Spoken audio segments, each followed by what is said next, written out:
लेकिन इसके बावजूद 24 फरवरी 2023 को असद ने अपने गुर्गों के साथ मिलकर प्रयागराज के धूमनगंज इलाके में उमेश पाल की गाड़ी पर बम और अंधाधुंध गोलियां बरसाकर उनकी हत्या कर दी। उमेश की हत्या के वक्त वहां उनकी बूढ़ी मां भी मौजूद थी, जो आगे चलकर उस केस की मेन विटनेस बनी। राजू पाल की हत्या में सीबीआई द्वारा आरोप तय किए जाने के बाद उसी केस के गवाह उमेश पाल की हत्या ने उत्तर प्रदेश के पुलिसिया सिस्टम की पोल खोलकर रख दी और उत्तर प्रदेश सरकार पर जल्द से जल्द कार्रवाई करने का दबाव बन गया।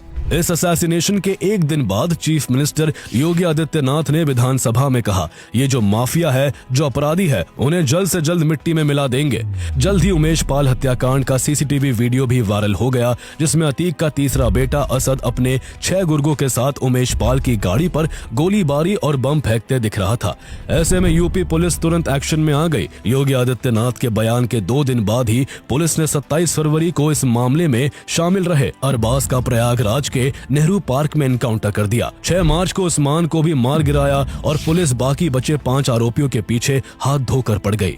इसी दौरान अतीक अहमद पर लगा उमेश पाल की किडनैपिंग का आरोप कोर्ट में साबित हो गया और कोर्ट ने उसको 28 मार्च 2023 को उम्र कैद की सजा सुना दी। ये पहली बार था जब अतीक को किसी केस में दोषी ठहराया गया था, जबकि उसके ऊपर पहले से ही सैकड़ों केस दर्ज थे। इस दौरान अतीक अहमद और अशरफ अहमद को उमेश पाल हत्याकांड मामले में प्रयागराज की नैनी सेंट्रल जेल लाया गया था।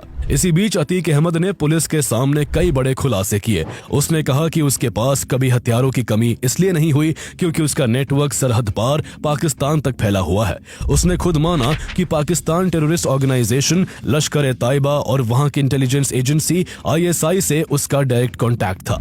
उसने पुलिस को बताया कि पाकिस्तान से ड्रोन्स के जरिए पंजाब बॉर्डर के पास हथियार गिराए जाते थे, जिन्हें पंजाब के लोकल नेटवर्क कलेक्ट करके कुछ कश्मीर के आतंकियों तक तो कुछ उस तक पहुंचा देते थे।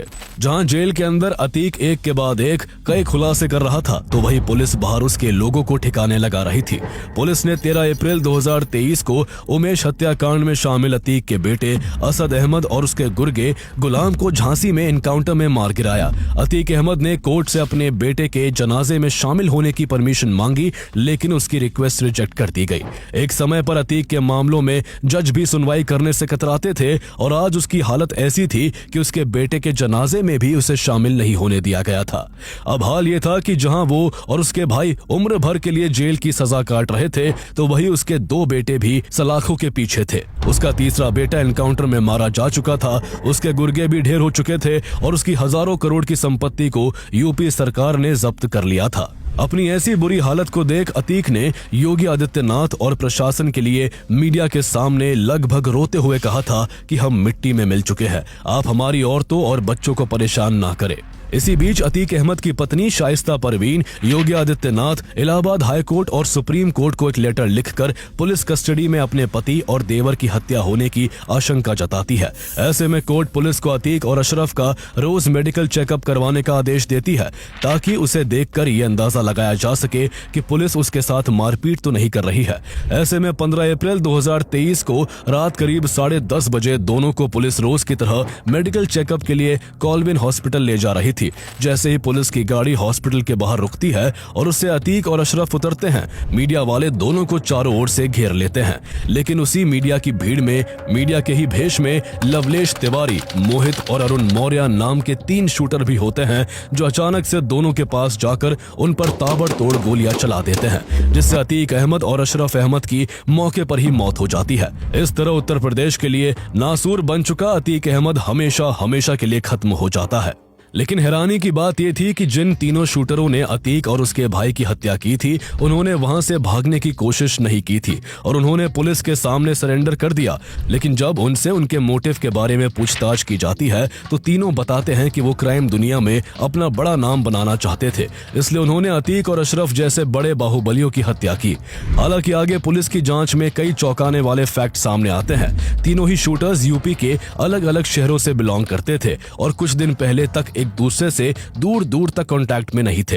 फिर अचानक तीनों एक साथ कैसे आए? तीनों ही शूटर्स की इकोनॉमिक कंडीशन बहुत खराब थी, लेकिन फिर उनके पास 6-7 लाख की महंगी ज़िगाना पिस्टल्स कहां से आई थी?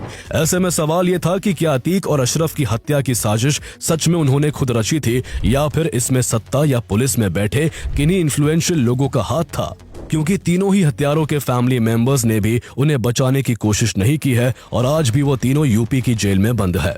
आज भी यूपी पुलिस अतीक अहमद के फरार फैमिली मेंबर्स को ढूंढने में जुटी हुई है। अतीक द्वारा क्राइम के जरिए बनाई गई 11,000 करोड़ की संपत्ति में से 3,000 करोड़ की संपत्ति को सीज कर लिया गया है और उसके बाकी के ठिकानों को बुलडोजर द्वारा गिराने का काम जारी है। ऐसे में अतीक अहमद की कहानी बताती है कि अपराध के रास्ते कभी भी ठीक नहीं होते।